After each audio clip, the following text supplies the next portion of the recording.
Enfant sans famille. La lecture.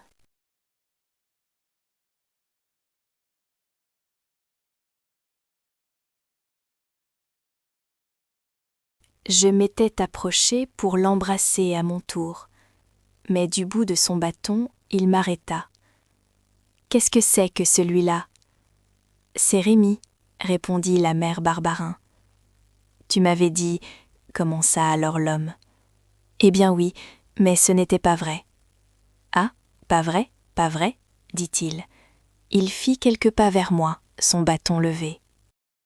Je m'étais approché pour l'embrasser à mon tour, mais du bout de son bâton, il m'arrêta. Qu'est-ce que c'est que celui-là ? C'est Rémi, répondit la mère Barbarin. Tu m'avais dit, commença alors l'homme. Eh bien oui, mais ce n'était pas vrai. Ah, pas vrai, dit-il. Il fit quelques pas vers moi, son bâton levé.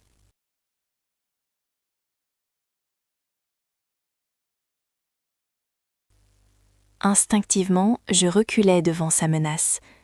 Qu'avais-je fait pour mériter cet accueil ? De quoi étais-je coupable à ses yeux ? Je n'eus pas le temps d'examiner ces questions. L'homme avait une solide faim ce soir-là. « Qu'est-ce que tu as pour le souper ?» Je faisais des crêpes pour le mardi gras. Ce n'est pas des crêpes qu'il me faut.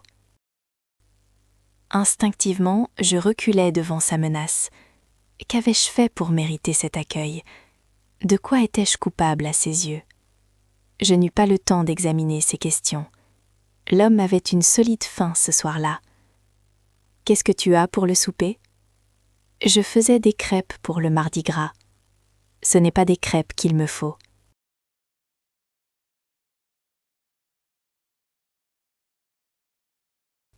C'est que je n'ai rien pour toi. Comment rien ? Rien à manger ici ? Il regarda autour de lui dans la cuisine. Voilà du beurre sur cette assiette blanche. Il leva les yeux vers le plafond vide. Voilà de l'oignon, dit-il avec son bâton. 4 ou 5 oignons et un morceau de beurre. Nous aurons une bonne soupe pour manger. C'est que je n'ai rien pour toi. Comment rien ? Rien à manger ici ? Il regarda autour de lui dans la cuisine. Voilà du beurre sur cette assiette blanche. Il leva les yeux vers le plafond vide. Voilà de l'oignon, dit-il avec son bâton. 4 ou 5 oignons et un morceau de beurre. Nous aurons une bonne soupe pour manger.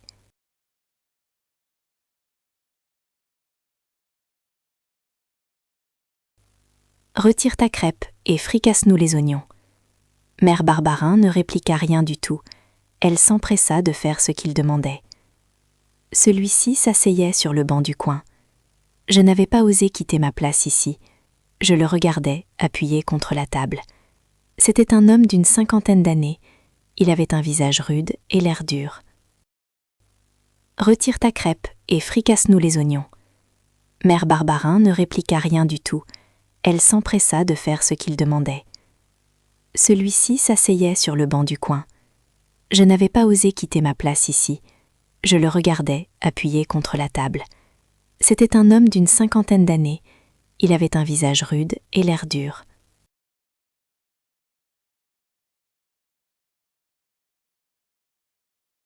Sa tête était inclinée sur l'épaule droite. Cette difformité le rendait peu rassurant. Mère Barbarin avait replacé la poêle ici. « Est-ce avec ce petit beurre que tu cuisines ?» Il fit tomber la motte entière dans la poêle. Plus de beurre, dès lors plus de crêpes. Je ne pensais plus aux beignets maintenant. Cet homme si dur était enfin mon père. Sa tête était inclinée sur l'épaule droite. Cette difformité le rendait peu rassurant. Mère Barbarin avait replacé la poêle ici. « Est-ce avec ce petit beurre que tu cuisines ?» Il fit tomber la motte entière dans la poêle. Plus de beurre, dès lors plus de crêpes. Je ne pensais plus aux beignets maintenant. Cet homme si dur était enfin mon père.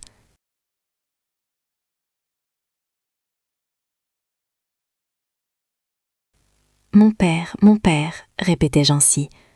Je croyais que c'était une mère à grosse voix. Je me sentis pris d'un effroi douloureux.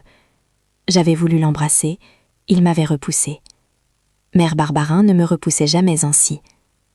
Au lieu de rester immobile, aide-nous, mets les assiettes sur la table maintenant. Je me hâtais d'obéir car la soupe était prête.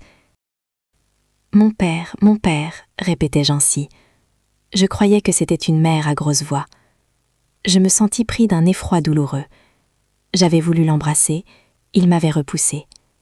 Mère Barbarin ne me repoussait jamais ainsi. Au lieu de rester immobile, aide-nous, mets les assiettes sur la table maintenant. Je me hâtais d'obéir car la soupe était prête.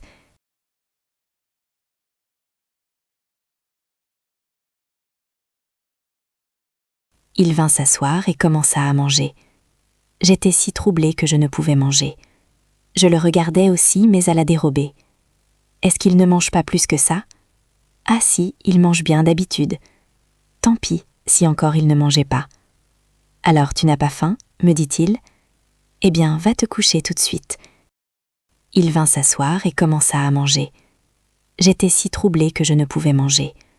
Je le regardais aussi, mais à la dérobée. Est-ce qu'il ne mange pas plus que ça? Ah si, il mange bien d'habitude. Tant pis, si encore il ne mangeait pas. Alors tu n'as pas faim, me dit-il. Eh bien, va te coucher tout de suite.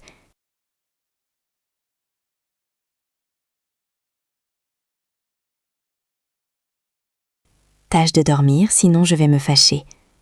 Mère Barbarin me lança un coup d'œil. Il fallait obéir sans dire un seul mot. Je ne pensais pas du tout à me révolter. Le silence régnait dans la petite maison. C'était une fin de journée bien triste. L'homme finit sa soupe sans nous parler. La nuit tombait sur notre pauvre foyer. Tâche de dormir, sinon je vais me fâcher. Mère Barbarin me lança un coup d'œil. Il fallait obéir sans dire un seul mot. Je ne pensais pas du tout à me révolter. Le silence régnait dans la petite maison. C'était une fin de journée bien triste. L'homme finit sa soupe sans nous parler. La nuit tombait sur notre pauvre foyer.